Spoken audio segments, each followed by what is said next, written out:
ఓం శాంతి. 28/4/2024 అవ్యక్త మురళి ఆధారంగా దాతాగా అయి అనంతమైన సేవను చేసే యోగాభ్యాసం చేద్దాం. నేను ఒక ఆత్మను. నేను హృదయపూర్వకంగా బాబా సమ్ముఖంలో ఉన్నాను. బాప్దాదా నా శిరస్సుపై తమ వరదాన్ని హస్తాన్ని పెట్టారు.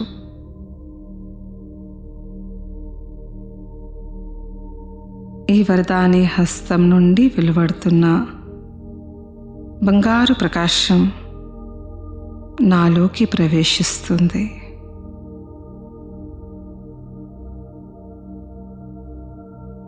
బాప్దాదా భాగ్య విధాత ఆత్మనైన నా యొక్క శ్రేష్ఠ భాగ్యాన్ని తయారు చేస్తున్నారు. సర్వ శక్తులను నింపుతున్నారు.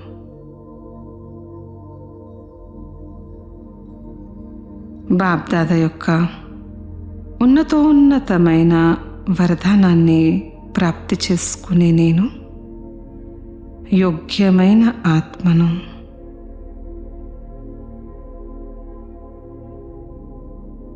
నేను అత్యంత హర్షితంగా ఉన్నాను మరియు నన్ను చూసి బాబా కూడా హర్షిస్తున్నారు. ఈ హృదయం నుండి సత్యమైన సంతోషపు వైబ్రేషన్స్ మొత్తం ప్రపంచమంతా వ్యాపిస్తున్నాయి.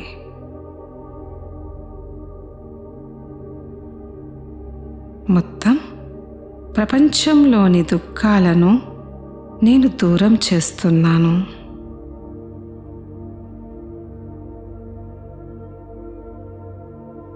సర్వాత్మలకు తండ్రి అనుభవాన్ని చేయిస్తున్నాను.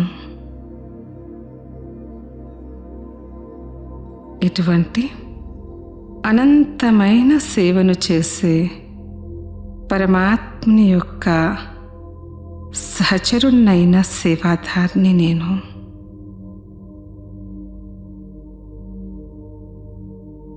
నా ప్రతి కర్మలో శృతి మరియు సేవ ఇమిడి ఉన్నాయి. నేను కర్మయోగిని.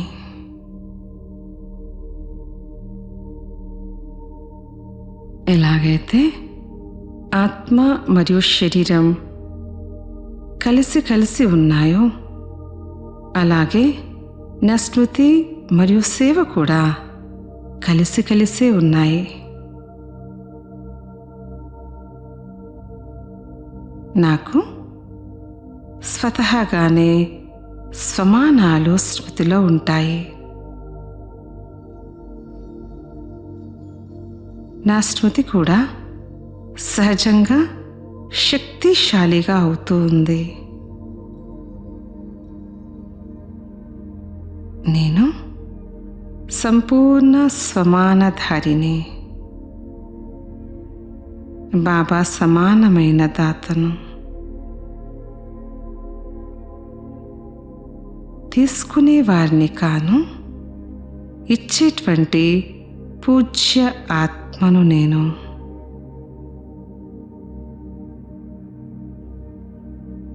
సమయం యొక్క పిలుపును నేను వినగలుగుతున్నాను.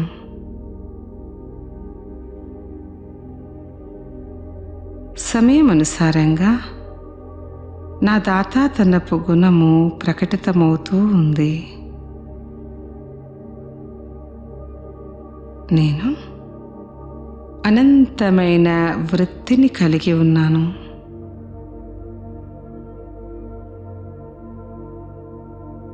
సదా సంపన్నంగా నిండుగా ఉన్నాను.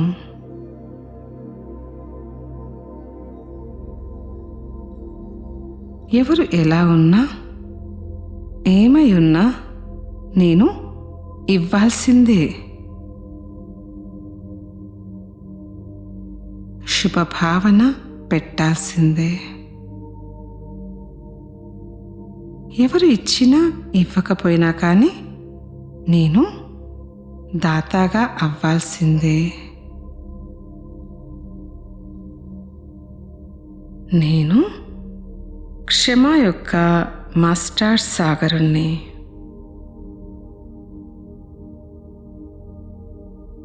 ఎవరైనా గౌరవం ఇచ్చినా ఇవ్వకపోయినా నేను ఇవ్వాలి. హద్దు సంస్కారాలకి వశమై పరవశమైన ఆత్మలకి కూడా నేను సహయోగాన్ని ఇవ్వాలి. నేను ఎవరి ప్రభావంలోకి రాను.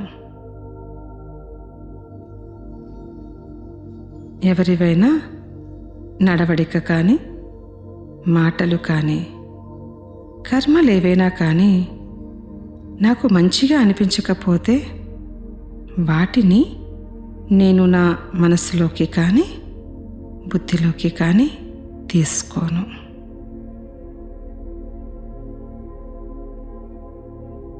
మనస్సులో ధారణ చెయ్యడం అంటే తీసుకోవడం.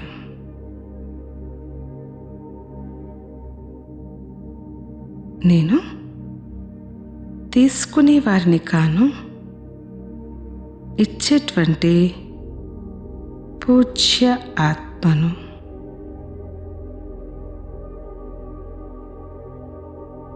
తీసుకునేందుకు బదులుగా శుభభావనను, శుభకామనను ఇస్తాను.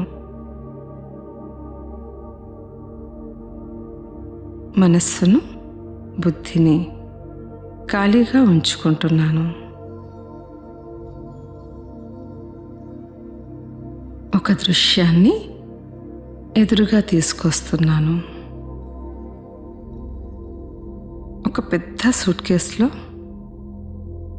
అందులో కింద అనేక బంగారు నాణాలు ఉన్నాయి. కానీ ఆ నాణాల పైన ఎన్నో సంవత్సరాలుగా అనేక రకాల అనవసరమైన సామాగ్రి పడి ఉంది. దాంతో ఆ సూట్ కేస్ నిండి ఉంది.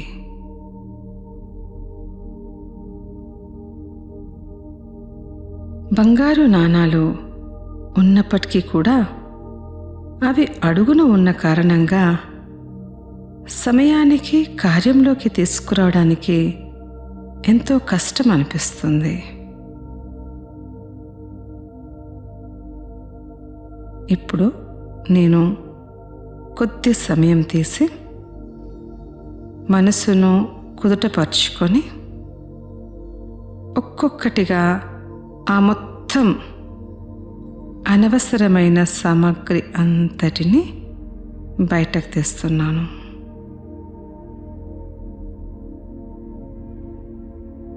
దీని ద్వారా ఆ అమూల్యమైన బంగారు నాణాలన్నింటినీ సహజంగానే కార్యంలోకి తీసుకురాగలను.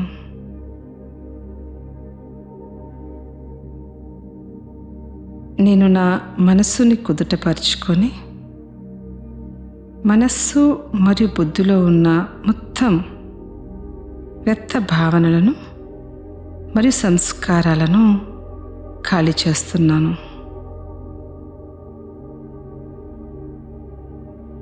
నా మనసు మరియు బుద్ధి ఇప్పుడు పూర్తిగా స్వచ్ఛంగా అయ్యాయి.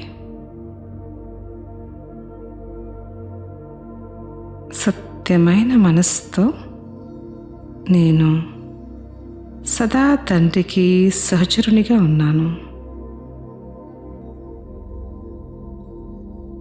సత్యమైన మనసున్న వారిపై తండ్రి సంతుష్టులవుతారు. నేను నిరంతర సేవాధారిని మరియు దాతను.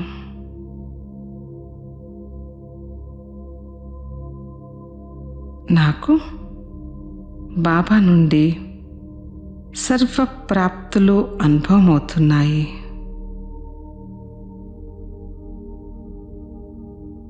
వారు నా రక్షకుడు.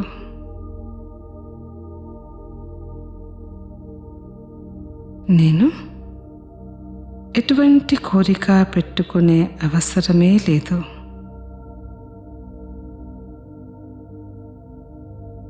ఇది జరగాలి, ఇది అవ్వాలి, వీరు సహాయం చెయ్యాలి, వారు మారితే నేను మారుతాను, ఈ విషయం బాగైతే నేను బాగుంటాను. ఈ అన్ని కోరికల నుండి నేను ఇప్పుడు ముక్తినిగా ఉన్నాను.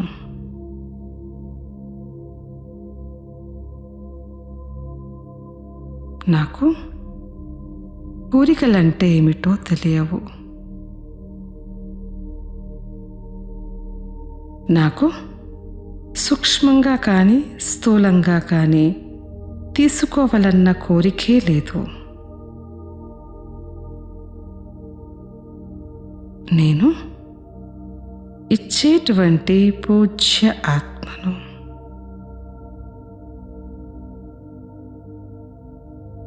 సర్వులకు ఇష్టదేవిని. నేను బాబాకు సదా సహచరుణ్ణి.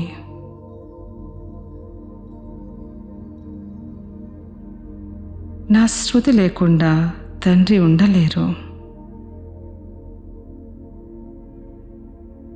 నేను తండ్రి లేకుండా ఉండలేను. నేను బాబాతో సదా కంబైండ్ అయి ఉంటాను. ఓం శాంతి.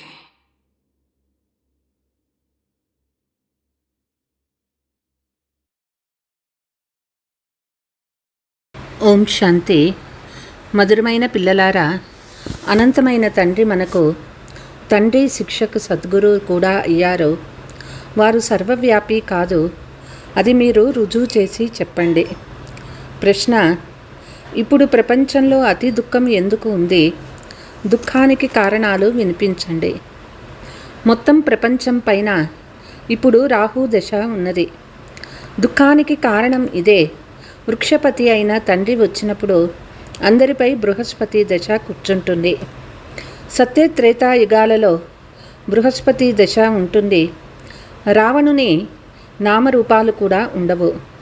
అందుకే అక్కడ దుఃఖం ఉండదు. తండ్రి సుఖధామాన్ని స్థాపన చేసేందుకు వచ్చారు, అందులో దుఃఖము ఉండదు.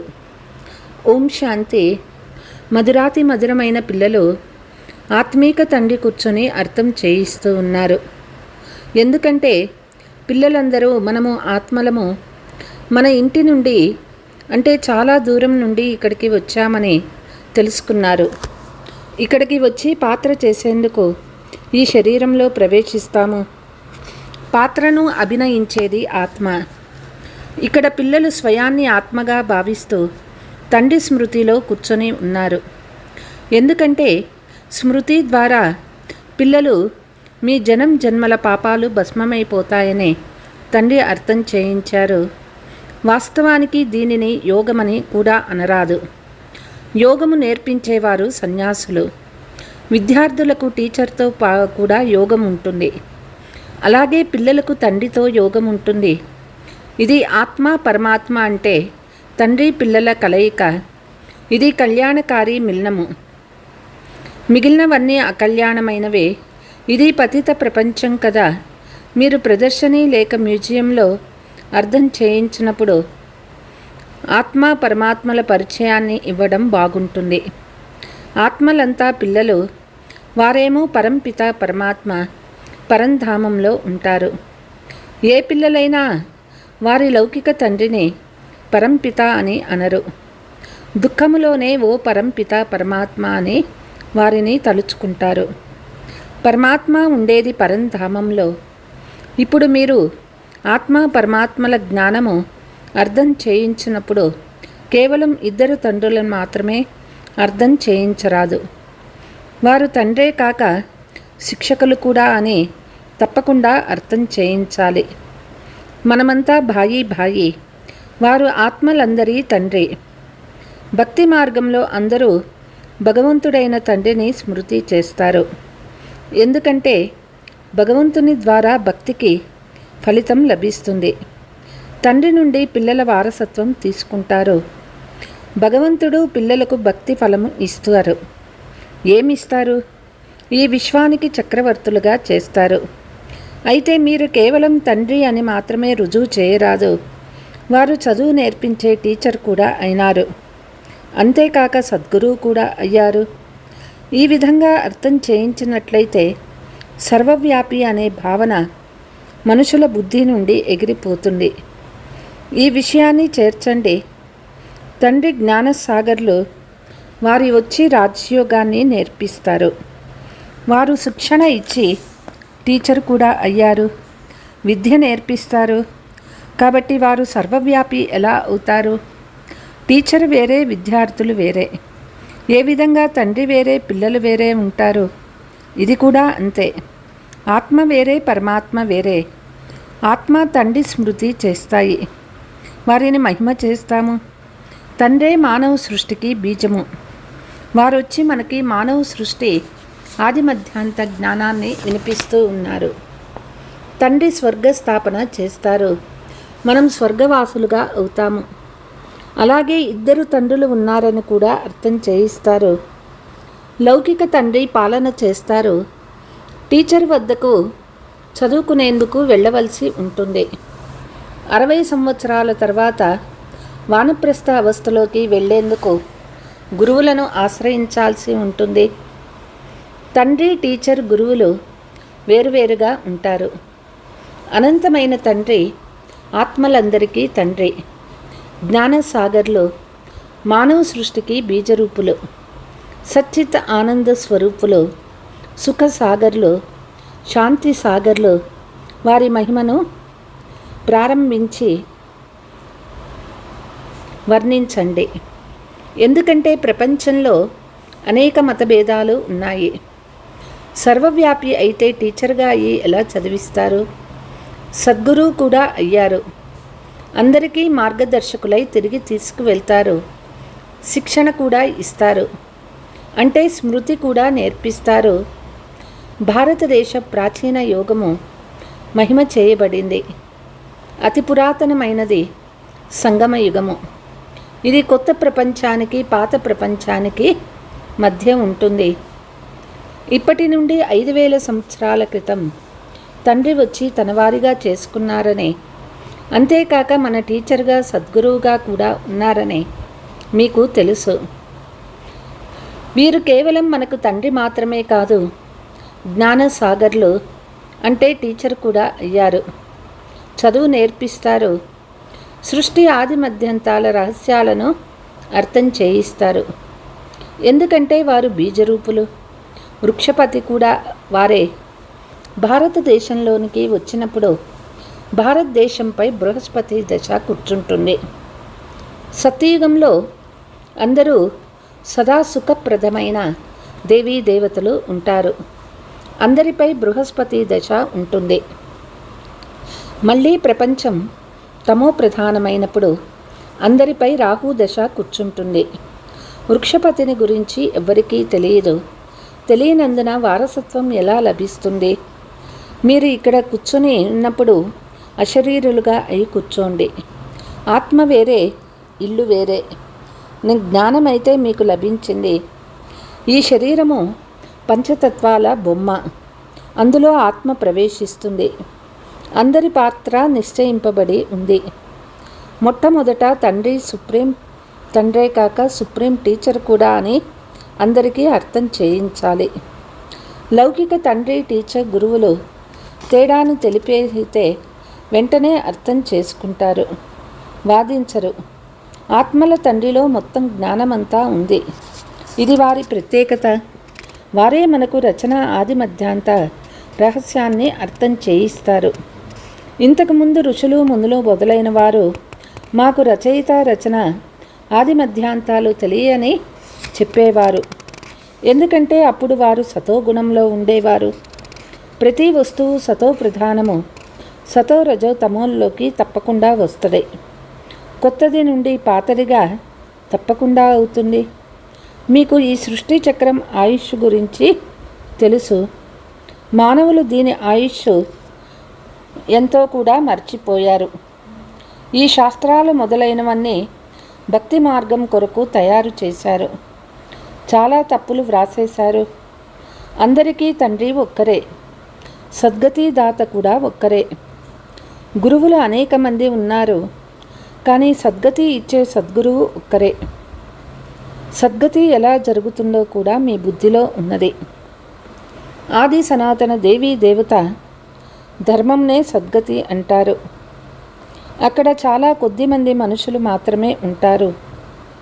ఇప్పుడు లెక్కలేనంత మంది మనుషులు ఉన్నారు.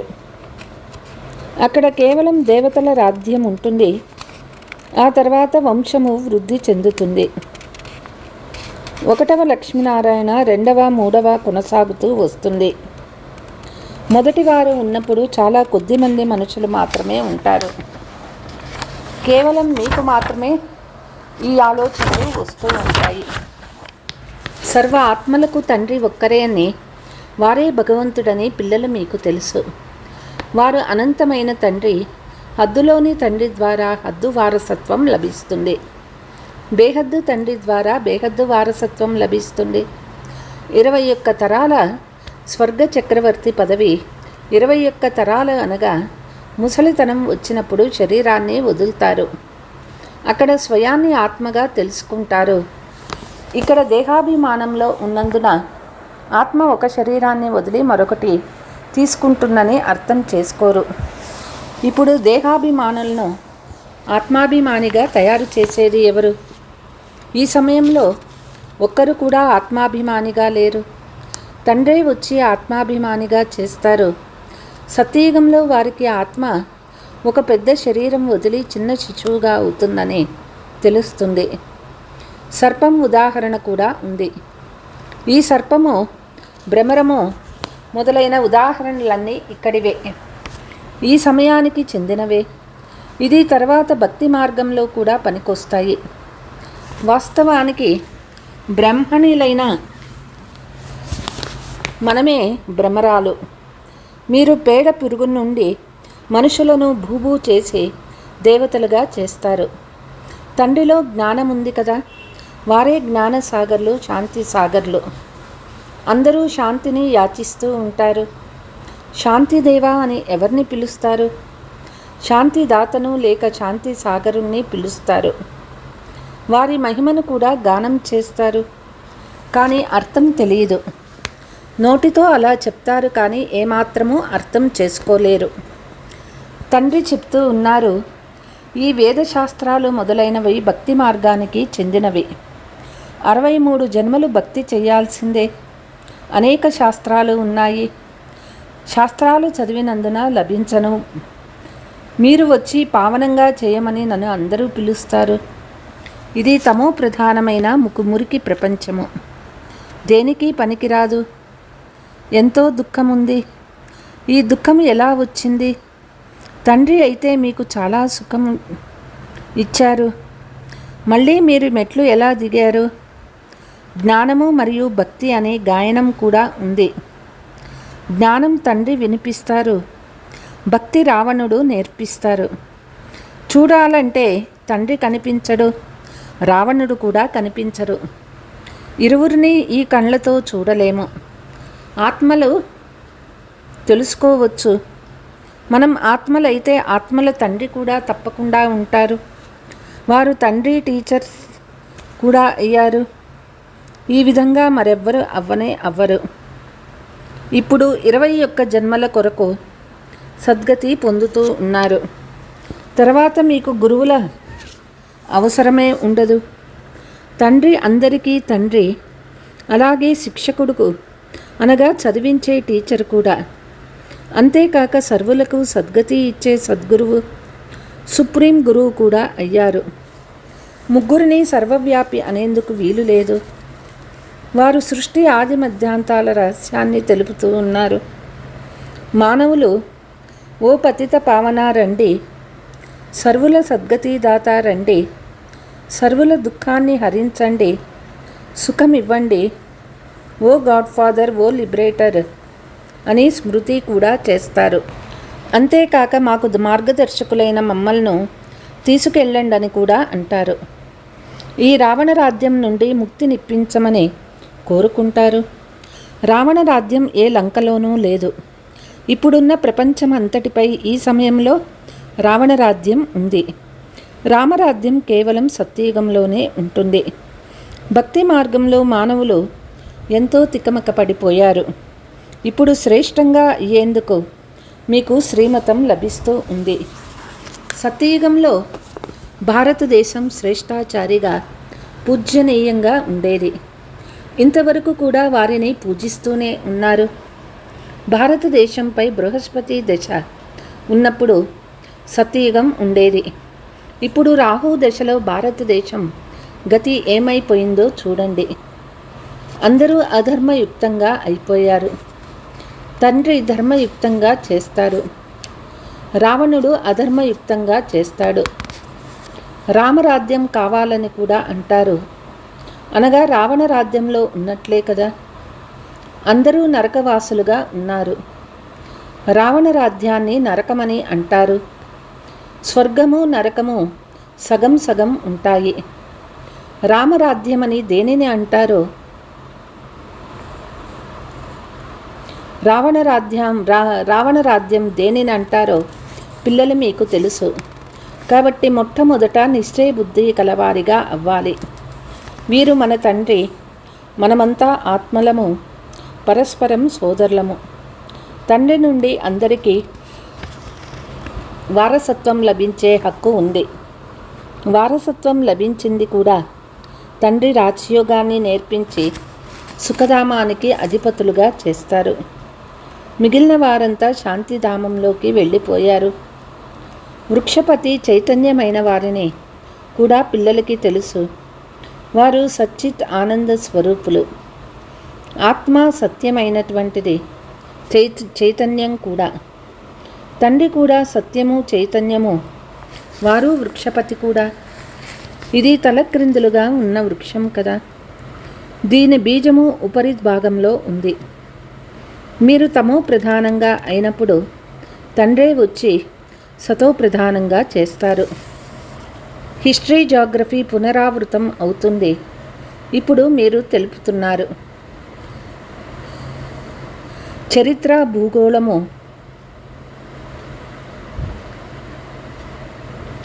పునరావృతం అవుతాయి. భగవంతుడు గీతను సంస్కృతంలో వినిపించాడని భావిస్తారు. ఇప్పుడు శ్రీకృష్ణుడు సత్యయుగ రాకుమారుడు. అక్కడ ఫలానా భాష ఉండేదని ఎక్కడా వ్రాయబడి లేదు. భాష ఏమో తప్పకుండా ఉంటుంది. ఏ రాజులు ఉంటారో ఆ భాషలు ఉంటాయి. సత్యయుగంలోని రాజుల భాష వేరుగా ఉంటుంది. అక్కడ సంస్కృతం లేదు. సత్యయుగంలో ఆచార వ్యవహారాలే వేరుగా ఉంటాయి. కలియుగంలోని మనుషుల ఆచార వ్యవహారాలు వేరుగా ఉంటాయి. మీరంతా మీరాలు. కలియుగపు లోక మర్యాదలను, కుల మర్యాదలను ఇష్టపడరు. మీరు కలియుగ మర్యాదలు వదిలినప్పుడు ఎన్నో కొట్లాటలు జరుగుతాయి. కామము మహాశత్రువు. దీనిపై విజయం ప్రాప్తి చేసుకోండని తండ్రి మీకు శ్రీమతం ఇస్తూ ఉన్నారు. జగజ్జీతులుగా అయ్యే వారి చిత్రం కూడా మీ ముందు ఉంది. మీకు బేహద్దు తండ్రి ద్వారా విశ్వంలో శాంతి స్థాపన ఎలా జరుగుతుందో సలహా లభిస్తుంది. శాంతి దేవా అంటూనే తండ్రే స్మృతిలోకి వస్తారు. తండ్రి వచ్చి కల్పకల్పము విశ్వంలో శాంతి స్థాపన చేస్తారు.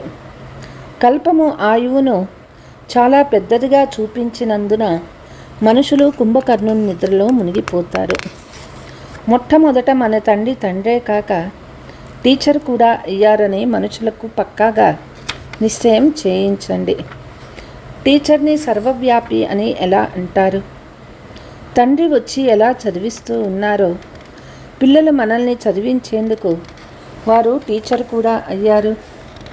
తర్వాత వెంట కూడా తీసుకువెళ్తారు. ఆత్మ ఏమో అవినాశి. తమ పాత్రను పూర్తిగా అభినయించి ఇంటికి వెళ్తాయి.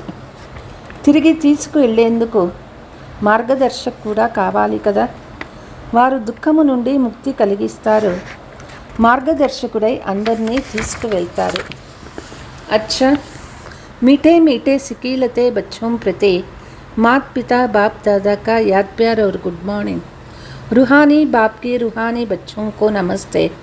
हम रूहानी बच्चों की रूहानी बाप दादा को याद प्यार गुड मॉर्निंग नमस्ते नमस्ते। ధారణ: కలియుగ పేరు ప్రతిష్టలను, కుల మర్యాదలను వదిలి ఈశ్వరీయ కుల మర్యాదలను ధారణ చేయాలి. అశరీరీ అయిన తండ్రి ఏదైతే వినిపిస్తారో అశరీరీగా వినే అభ్యాసం పక్కాగా చేసుకోవాలి. అనంతమైన తండ్రి తండ్రిగా, టీచర్గా, సద్గురువుగా కూడా అయ్యారు. ఈ భేదాన్ని అందరికీ అర్థం చేయించాలి. అనంతమైన తండ్రి సర్వవ్యాపి కాదని నిరూపించాలి. వరదానము: హద్దు యొక్క వయ్యారాల నుండి దూరమై ఆత్మీక నశాలో ఉండే ప్రీతి బుద్ధి భవ.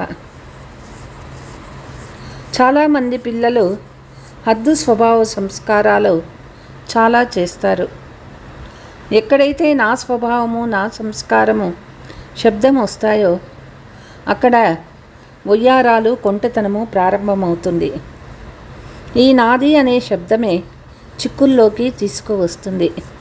ఏదైతే తండ్రి నుండి భిన్నంగా ఉంటుందో అది నాది కానే కాదు.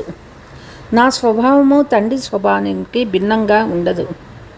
అందువల్ల హద్దు వయ్యారాల నుండి దూరమై ఆత్మీక నశాలో ఉండండి. ప్రీతి బుద్ధి కలవారిగా అయ్యి స్నేహముతో, ప్రీతితో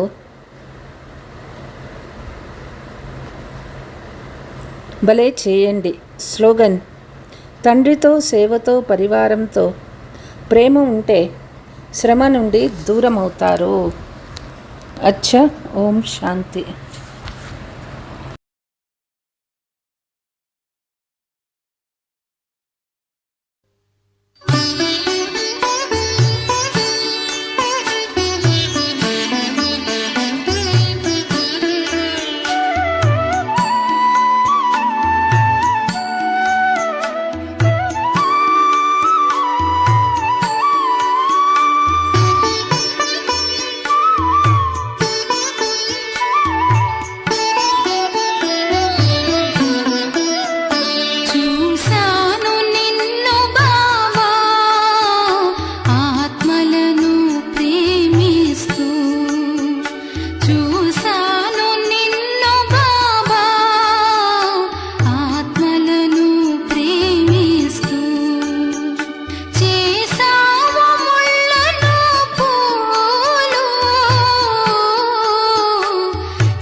ಜ್ಞಾನಪುರೆ